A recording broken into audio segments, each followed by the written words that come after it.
වාසිය විදිහටම එකම පුද්ගලයා විටික පැමිණිලි කරුවාද තවත් විටික විත්ති කරුවාද විය හැකිය. ඒ සැබවින්ම ඝාතනයක්ද නැත්නම් සත්‍ය තවමත් අනාවරණය නොවූ ප්‍රහේලිකාවක්ද? ඇතැම් විට එක් කතාවක අවසානය තවත් කතාවක ආරම්භය විය හැකිය. ප්‍රකට නාට්‍ය රචක රෙජිනල් රෝස් විසින් රචිත 12 Angry Men ලෝක නාට්‍ය ඉතිහාසයේ අතිශය පසුබිමට ලකු අධිකරණ නාට්‍යයකි. මිනිමෙරුම් චෝදනාවකට මුහුණ දෙන තරුණයෙකුගේ ඉරණම තීරණය කිරීම සඳහා රැස්වන ජූරි සභිකයන් 30 දෙනෙකු අතර ඇතිවන මතගැටුම සාක්ෂි විමර්ශනය හා යුක්තිය සොයායන අරගලය මෙම නාට්‍යයේ කේන්ද්‍රීය තීමාවයි. එසේනම් 12 Angry Men නාට්‍යයේ අතුල පතිරණ මහතා විසින් රචිත සිංහල සංක්ෂිප්ත පරිවර්තනය වන 12ක් වේදිකාගත කරමින් චෝදනා ලැබූ එම තරුණයාගේ ඉරණම තීරණය කිරීමේ අභියෝගාත්මක ගමනට ඔබ සැම ඇඳවාගෙන යාම සඳහා දැන්ම වේදිකාව යොදවන්නේ ද ආබ්රු නිවාසයටයි. ඔවුන්ගේ අතිවිශිෂ්ට රංගපෑම උණුසුම් අත්වලසන් නාට්‍යයේ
අපරාධය එතන ලයිට් එකක් දාන්න තිබුණා.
කාලේ ඔව් මොකද්ද ඉන්නන්නේ මේ නඩුව? කමෙතන මේ අර පෙන්නේ යූනියන් ඩාන්ස් නේද?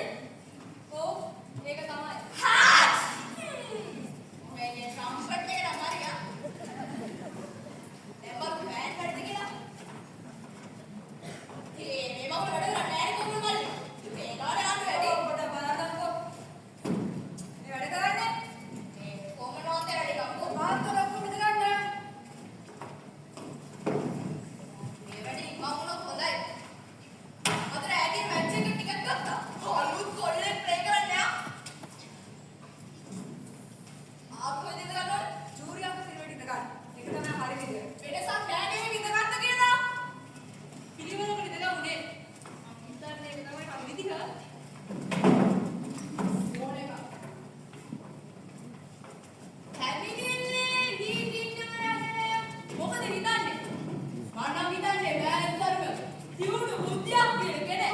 ඔය යෝ ගාමද? ඔය ජඩේලගේ මාත්‍යා මුදුම වැඩන්නේ. කොල්ලමනනවා තාත්තා. හරි. කප්පටා ගන්න යන්නේ. දැන් මහත්තුරුනි තමන්ට කැමති විදිහට මේක කරගන්න පුළුවන්. තමන්ට ඕන නම් ඉස්සෙල්ලා සාකච්ඡා කරන්න. නැත්නම් දැන් ඡන්දයක් තියන්න. මම හිතන්නේ සිරිත ඉස්සෙල්ලා ඡන්දයක් ගන්න.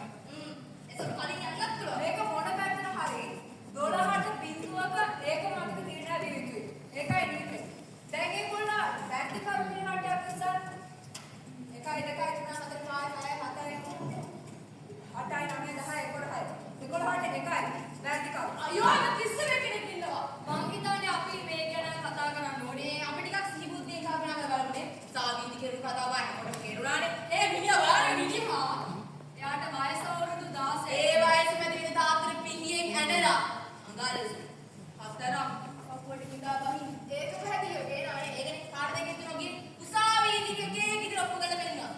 ඉස්සෙල් එපා. එහෙනම් මොනවද ඕනේ ආ? මොකුත් එපා මට මේ ගැන වැඩිපුර කතා කරන්න. මේ තව මොනවා ගැනද දන්නේ නේ කතා කරන්නේ. මම කියන්නේ මෙතනයි. 12 දිනක් මේක ගන්නේ. මට මම අහන්න තියෙනවා ඒක. කොල්ලෙක් කතා විශ්වාස කරනවද? මන් දන්නේ. එහෙනම් මොකටද නිවැරදි කරු කියලා තුස්සන්නේ? ඒත් මට අත ලේසියෙන් උස්සලා ඔය කොල්ලට මැරෙන්න හිතලා දෙන්නේ නැහැ. මං හිතනවා ඒක වැඩිකාරය කියලා. ඔහෙට මගේ හිත වෙනස් කරන්න අවුරුදු 100ක් ගියත් බැරි වෙයි. මං හදන්නේ ඔයගේ හිත වෙනස් කරන්න නෙමෙයි. අපි මෙතන කතා කරන කොල්ලයි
මරණය සිදු වෙලා තියෙන්නේ මධ්‍යම රාත්‍රී 12යි 10ට පමණ. පැහැදිලිවම මේ කොල්ලගේ මුළු කතාවම බදලා. මිනිමරු සිදු වෙන වෙලාවට හිටියේ කියලා හම චිත්‍රපටයක් මරන්නලු ගියේ. හැබැයි බෑගට පස්සේ අද චිත්‍රපටයේ නමවත් ඒක නමගාම මේ මොනවත් මතක නැහැ. එයා ෆිල්ම් හෝලකට යනවා කොහොමද දක්වපු එක්කෙනෙක්වත් නැහැ. මේ ඉතකොට පාරේ යා පැත්තේ දුපු කෑඩු කෙනා නිසා අන්නවත්. එයා තමයි අත වශයෙන්ම හරියටම දැක්කේ. කොහොම හරි මෙයා සතියේ ඉන්නේ බලන්න. එතකොට මෙයා පාරේ හැමද දකින්න කොල්ල දාගේ මකුණට පිහියෙන් අයිනවා. වෙලාව හරියටම 12යි 10යි. ඒකයි කිව්ලු කිව්වා. කොල්ල දාගම මරනවා. ඇහිත් දැක්කා කියලා. පහු කරගෙන යන කෝච්චියේ කවුරුවද? මේ කෝච්චියේ මගේ ඉන්නේ. හරි? ඒකේ ලයිට්ුත් නැහැ. ඉස්සාවේ ඔප්පු කරා. ලයිට් එක ගුවන් පාරේ කෝච්චියේ කවුරුවද? අනිත් පැත්තේ විදිහට බලන්න පුළුවන් කියලා. මම ඔහෙගෙන් යමක් අහන්න කැමතියි. අහනවා පුළුවම විශ්වාස කරන්නේ නැත්නම් කොහොමද අර ගෑනු කෙනා විශ්වාස කරන්නේ? එයා තර කට්ටියක කෙනෙක් නේද? ඔය තනියම මාරු පොරක් කියලා. මම කිව්ව කිව්වද? මන්නා හිතන්නේ කම්මුල් පාරක් දෙකක් ගැපුවයි කියලා. එයා මිනි මරන්න තරම් කුපිත වෙලා උඩට එන්නේ නැති කියලා. ඕනම කෙනෙකුට තරහ ගන්න පුළුවන්. සීමා තියෙනවා. මගේ තාවඩේ කිසි සීමාවක් මයින් ආවද? මම මගේ මැචින් බලාගෙන තියෙනවා. මේ දවස්වල කොල්ල බොමත් හොව තමා. වෛරය තරහව ඔස්සලගින් නැස්ස යන්න බෑ උන්ට. මට උනා එකනේ. දැන් ඔන්න ඉස්සර. අද දාසේ දී මාත් එක්ක පැටලක් දාගත්තා. මගේ මුණට අරියක් කෙල්ලලා ඉද්දි වෙන්නේ. දැන් ඉතින් අදු දෙකකින් මොකද දැකලා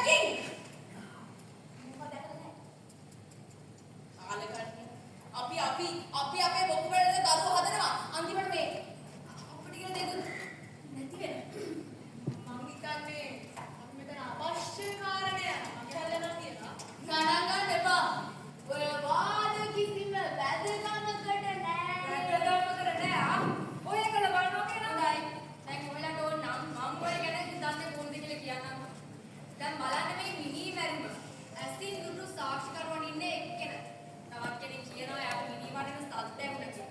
ඒ වගේ ඒ අවස්ථාවට එකින් එක ගැළපෙන සාක්ෂි දෙපාර්ශ්වෙම ඉදිරිපත් වුණා තමයි හැබැයි ඒවා පරිවේශනීය සාක්ෂි. ඒ දෙන්නම වැරදි නම් මොකද වෙන්නේ? මොනවාද වරුස්සෝ මේ දොඩවන්නේ? එයාලා සාක්ෂි කූඩුවට නැගී දිවුරුම් දීලා. සාමාන්‍ය මිනිස්සුන්ට වැරදි වෙන්න පුළුවන්. ඒගොල්ලන්ට අතාර දෙන්න බැරිද? අනි හරි මේ අහන්න අපේ අදාළ කාරණා දෙන්නකෝ.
ඒත් ඒක කියන්න හැකි දෙයක්වත් නෙමෙයිනේ. මේ හරියට මං කියන්න මේ පොල්ල කීනි හිටියොත් මේ මිලට ගස්සයාගේ ආශ්‍රයයක් කරන්න කියලා. හරිද හේතුව යාගේ පොල්ලගේ යාළුවගේ විදිය අදින් කඩනවලු.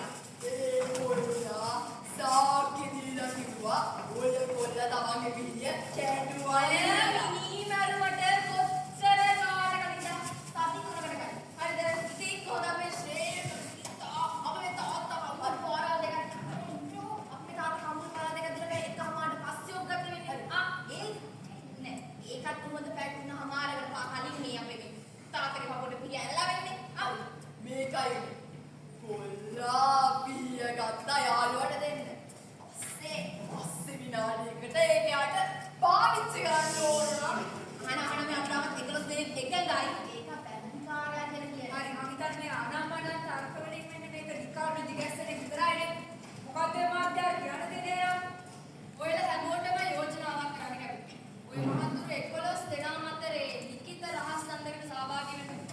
මේ මං නැතුව 11 දෙනාම කියන්නේ වැරදි කරුයි කියලා. අය මගේ කතාවක්. හැබැයි කවුරු හරි එක්කෙනෙක් හරි ඔයාලා නිවැරදි කරුයි ගැන සමහිලා කිව්වොත් අපි නැත්නම් ඒක සාකච්ඡා කරමු. ඔය ඉතින් ඒ වැඩේ හරි කරලා බලමුකෝ. හරි. වැරදි කරු. වැරදි කරු. වැරදි කරු. වැරදි කරු. හරි තව එකෙක් කුසල බොරු කොටේ කවුද? සමාවෙන්න. ඊක රහස් චන්ද. අනි වෙලේ රහස් චන්ද. මේ දුරි වැදුව රහස් කියන බෑනේ. මම තව දන්නවා. මම දන්නා කවුද උත්තරේ කියලා. මොකද හරියට මොකද එන? පවුසේ ඉස්කට බෑනේ මොකද කරන්නේ?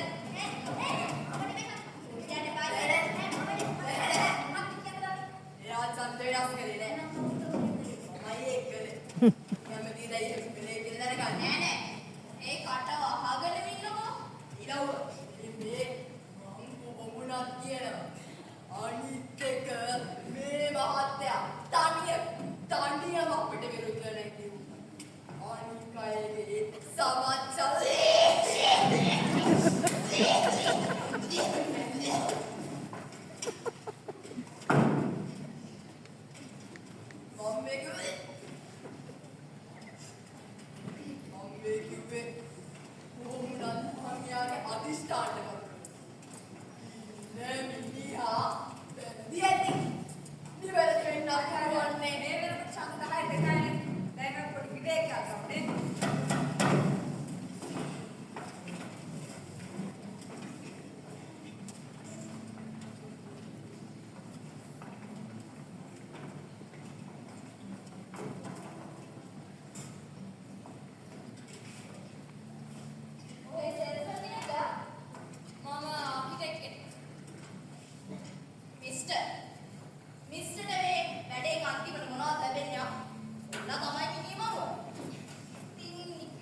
එයා කිව්වා යට කොල්ලා මන්තව මරනවා කියලා.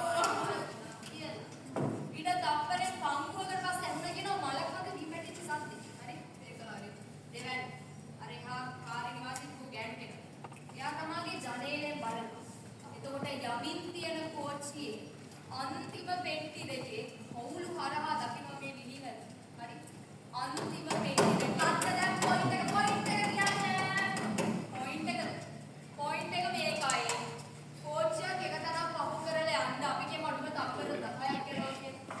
ඒ තප්පර 10 ඇතුළතදී මර ഘോഷාකාරී සද්දයක් එනවා මම හරිනේ. රක්ෂර ජනෙල් අරන් හිටපු නාකි මිනිස්සයාට ඒක බලන්න. අර කොල්ලා මන්තෝ මරනවා කියලා කෑ ගහන එක. ඊට තප්පරයක විතර පස්සේ මල කඳ බිමට වැටෙනවා ඇනවා කියන්නේ. මෙන්න විදියක් ඇත්තට මාස්ටීනි බෝල. මිනිස්සයා සාතික් කළා. ඔයා නේද? උනා කියලා. ඔය මොන සද්ද වුණා කිව්වා තමන්ගේ ගෙදර ඉස්සරහින් කෝච්චියක් යද්දි. ඒකට අඳුර ගන්නට නාකි මිනිස්සයාට කියන්නේ පාලවලා ඒකත් ඇත්ත. මොකද මේ මනුස්සයා දැවුනා වෙන එක මට අපසට පිස්සු දාන්නේ ආ ඉතලා බලන්න අයියා බොරු කියන්නේ අයියෝ බදානේ ගන්න වෙන්නත් පුළුවන් උණු නෑ නෑ කියවන්න ගත්තා ඊටියට හරියට කතා කරන්න දැනගන්න මේ සර්වත්ව කතා කරන්නේ අනිත් එක ඒ වයසක මිනිහා සාකි දෙන්නාවේ මාත්‍යට මරුම් පැල තිබ්බ පරණ ජැකට් එකකුත් ඇඳගෙන බොම් කකුල ඇදලා එතන කිසිකෙක් ඊයව සතේකටවත් ගණන් ගත්තේ නැහැ. සංගරාවක පද්දරේ නම යන්නේ නැති සමාජේ පිළිගැනීමක් නැති වගේ මිනිස්සු පිළිගැනීම සඳහා ඕනෙම මොනුවක් නැත්නම් ඕල්වේ මාවා ගත්ත කතාවක් වුණත් කියන්න බැරි කමන්නේ. කොහොමද පක්කෙට මෙහෙම වුණා කියලා කියන්නේ ඉස්තර නිකායේදී හිටියාගේ කියවන්නේ මහමතිති කරුණු දීතුරු පාට වෙන්නේ ඒකයි පත්කේ නැගේ මුෂ්‍යවගේ හරි අපි කියුවේ 100 නැත්නම් කියලා ඔයාගේ ජීවිතේ කී පාරක් කියලාද මන්තෝ මරනවා ඔතව මරලා මදි වගේ කතා එහෙම කිව්ව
ඒක ඉඳන කාමරේට ඉස්සරහ පොරගා. ආ කියන්නේ යාගේ නිදන කාමරේ කොහෙද තිබ්බේ? අර මේ සාදුවල කරේ ඕන තාත්තම කැපටි නිවාසයේ කුස කාමර. මෙතන මවුලා නලත් හදනවා. නැත්නම් මෙන්න. දැන් මොකටද තමුන්ට උගා? තමුන් දැන් මේ ජූනි කාමරේ හැමෝගෙම ඕන නාට්‍ය බාන්න ප්‍රදර්ශන බාන්නට බලන්න ඕනේ. අර අක්ෂර දරුණු අසනීපෙක ඉඳපු කපුල ඇදෑදෙන මිනිහා අර මලකඳ පිපැටිච්ච සද්දෙට තප්පර 15ක් ඇතුළත දිව කියලා නේද කිව්වේ ඕයිසේ ඔව් ඇඳලා ගිනා කාමර දොරට අඩි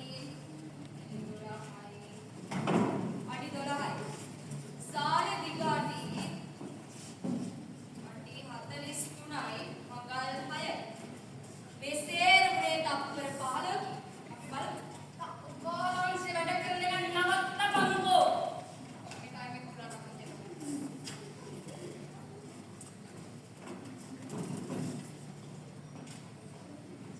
හරිද තව මොකද කරන්නේ මේ ඔතන ඉන්න උඹලකට මෙතන මාවතට පොඩි බලාගෙන අතලගේ මම අඬනවා ඉස්සුවනේ අර බලන්න බැච් එක ලයිට් උත් දාලා නෑ ඔය ටිකක් ගත්තා සල්ලි ඉන්න පුන්නේ වහුල අතට අපිට කරන්නේ මේ බාර ඕන දාගෙන ඉන්නවා හරිද මිස් තපර 42යි ඔව් හරියට තපර 42යි මං හිතන්නේ ඔන්න මේකයි සිද්ධ වෙලා තියෙන්නේ අර නාකි මනුස්සයාට වුණා තාත්තගේ පුතාගේ රණ්ඩුව පැය කීපයකට කලින් ඊට පස්සේ ඇඳේ නිදාගෙන ඉඳි ඇරුණා ශරීරය බිම වැටෙන සද්දයක් පුතාගේ කාමරේ ඊට පස්සේ ආ ඉස්සරහ ගෙදර ගෑනු කෙනා එයාත් ගෑය කාමරේ මෙයා නැගිට්ටා දොර ළඟට යන්න උත්සාහ කළා ඊට පස්සේ මෙයාට වුණා කවුරු හරි පරිපෙත් දිගේ වේගෙන් බැහැගෙන යනවා එයා හිතාගත්තා ඒ මේ කොල්ල කියලා එච්චරයි මටත් ඒක එහෙම හිතෙනවා ඇඳ ගත්තද ආ මම හැම ජාතියෙන් මං කඩගදිනා ඒවා බෑම මෙතන ඉන්න මේ සමහරු නාකි ගෑනු අතර හදලා තම්සු මොවල් කට බලන්නේ ආසයිද දන්නේ එන්ගිලියස්ෙන් ඉස්සරහට නගයි ඒ එන්ගිලියස්ෙන් ඉස්සරහට තාමසේ කොල්ලගේ අල්ගෝසෝ ඒ මට කනගාටු හවසක මේ ඉන්න මමත් එක්ක අපි කාමරේට ආපු වෙලේ ඉඳන් තාමසේ හැසිරෙන්නේ මිනිස්සුන්ගේ පරිගන්න පත්වෙච්ච එක සම්මුතිය මේ කන්න ඒක තමුන්ගේ පුතා නෙමෙයි හරිද සමහරෝගේ කයිසේ ඒ මේ මගේ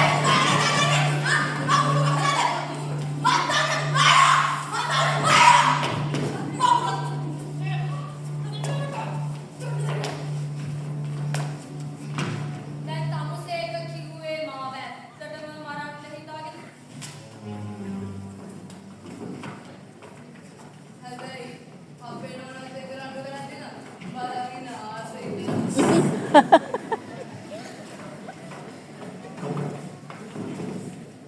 ඒ අර නාකි ගෑනු කෙනා කොහොම නහයල්ලල්ල තමයි සාකි දුන්නේ එයිද ඔයා ඔහොම නහය අත ගන්නනේ මං කන්නාඩි දාන නිසා මගේ නහය දෙපැත්ත පොඩ්ඩක් කසනවා නාකි කුතිරේ නිසා අර නාකි ගෑනු කෙනාගේ නහය දෙපැත්තේ දෙමක් තිබ්බා මං දැක්කා කන්නාඩිය හැර වෙන මොකකින් හරි සලකුණ හැදෙනවා මොන පිස්සුදනේ වෙන මොකකින්වත් හැදෙන්නේ නැහැ එහෙනම් ඇයි අර නීතිඥ කිව්වේ නැත්තේ ඒ කාන්තාව කන්නාඩි දාගෙන කියලා ඇයි මගේ නෝන ගෙදරින් එළියට බහිනකොට කන්නාඩි දාන්න නැත්තම් මිනිස්සුන්ට නෑ නාකි කියලා ඒ කියන්නේ අර කාන්තාවත් සාක්කි දෙන්න ගිහිල්ලා තියෙන කන්නාඩි දාගෙන නෙමෙයි අනික නිදා ගන්න යන්නේ කවුරුත් කන්නාඩි දාන්නේ නෑනේ කන්නාඩි දාන්න නිදා ගන්න ඊ කියන්නේ යාට අගුරු ගන්න